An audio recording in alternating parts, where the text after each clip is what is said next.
Every painting has a story, and I have one about what I'm fixing to do here, and I hope you'll enjoy this, and maybe it'll be a situation that you've had happen to you.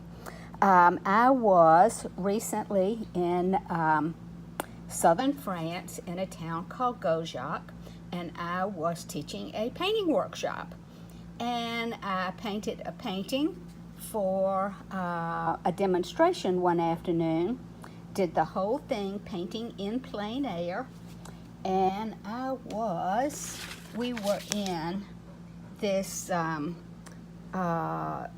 little, well, it's called the Willow Pavilion, and you can see some of our painters in there.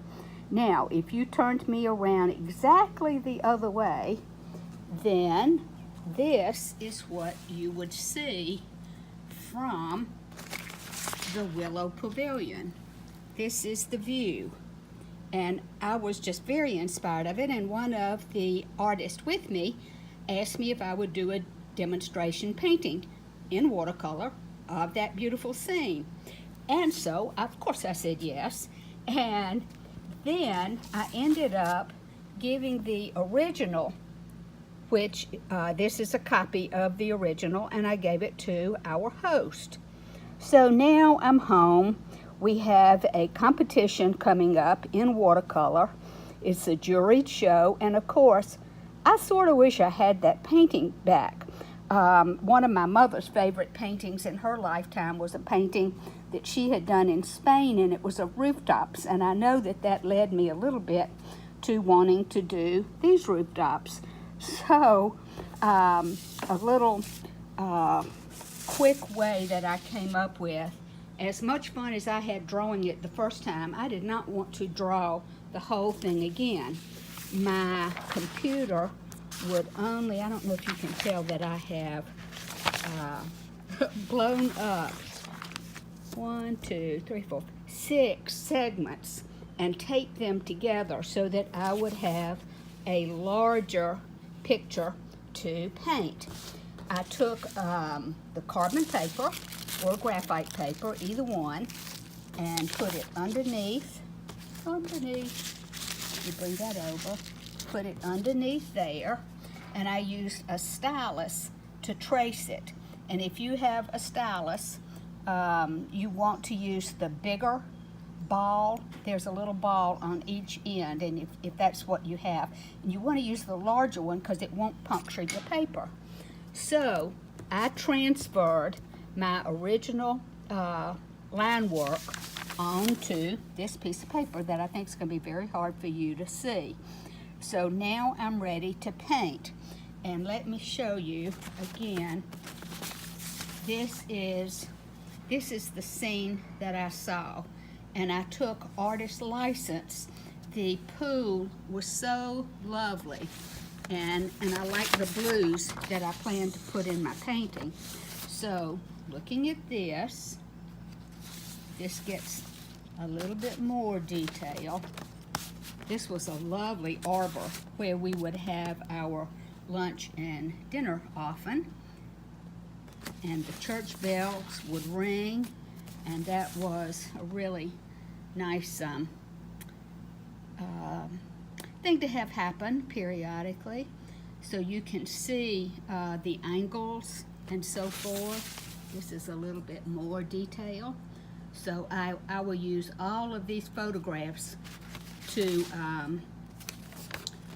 work now on the painting that I will show you as it progresses. So that's the story of how it came to be.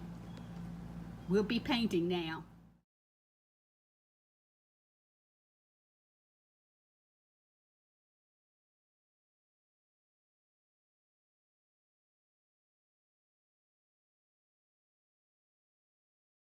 Rosie has come to help paint, and I've gathered all my stuff now.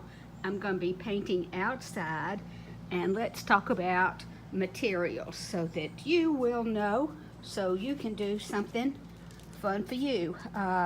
This is the paper that I'm using. The size is 18 by 24 inches. It's acid free, 140 pounds. I have had this, I know, probably 40 years. I think I had it in college. So here we go. Excuse me about that. I have a cool palette of paint, a warm palette. I used to do really huge full sheet watercolors, and I would use an enormous brush to pick up the paint. So that's why I have palettes with these very deep wells. I love Viva paper towels, and I have my reference material. I have 2 containers for water. I like wide mouth so that you can kind of just slosh your brush around and not have to think about it. So I like that. I'm going to keep handy 4 brushes. These are all sable brushes. There's a 10, a 12, they're all rounds. This one I had in college. It has had a hard life, but still serves me well. It's a 12. And this one was my mother's, and it's an 8. And again, these are brushes that are more than 50 years old. These 2 are new, but these 2 are old timers. So I am going to put in a background on my sky first, and I'll get back to you.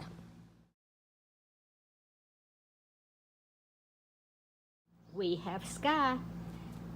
I wet my the area that I wanted to be sky. I wet that first, and then worked my color into it. Hopefully I'm letting the pigment and the water do the work. This is, I believe it's probably a cobalt blue, and I put just a little touch of alizarin crimson in it. So the sky area is going to dry, and since I'm outside, that is not going to take very long at all. This is drying. I would give you a little hint. If you are painting outside and you are going to spray some bug repellent on yourself, be sure that you do it far away from your watercolor because it's a petroleum product more than likely, and those little oils are going to drop onto your watercolor and repel where the paint will go. I learned that the hard way when I was doing a portrait of someone, and I had a greenhouse then and was painting in the greenhouse and sprayed a product like Yard Guard in the greenhouse, and I had all these little droplets that made freckles when I put the skin tone down on the person's face. It was not funny at the time. So I warn you about that when you're painting out of doors.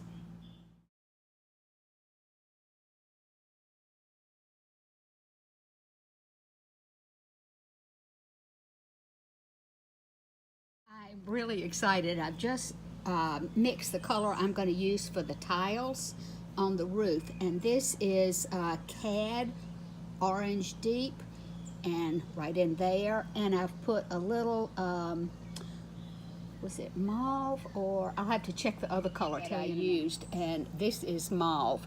And I'm sorry, these paints are so old. I have no idea. I think that may be in the alizarin crimson family, permanent, but can't be sure because it is so old. Roof number 1 is in.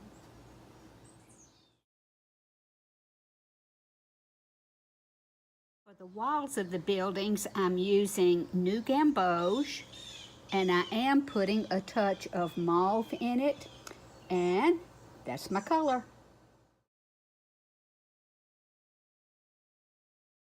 And here is Ferdinand, who has come to inspect our paint. I don't know how helpful that's going to be, Ferdinand. I'm glad you like to paint. Okay, so here's what is going on at this point. I think I'm going to have to take this inside where we can see the colors better. A little bluish out here. So just kind of look now at the areas going in, little color patches, and I'll be back. And here I am in the studio for a minute so you can see a little bit better how the colors are looking.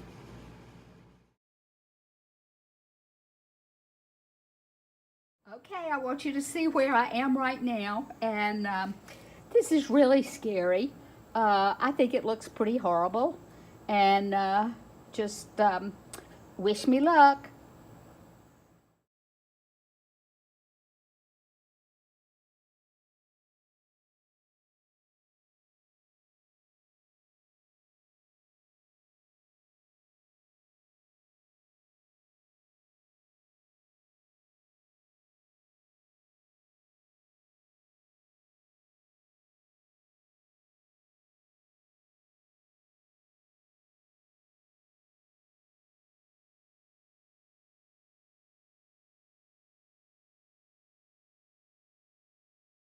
I'm going to have to let this part dry and then move it in the house because it is soon going to be dark.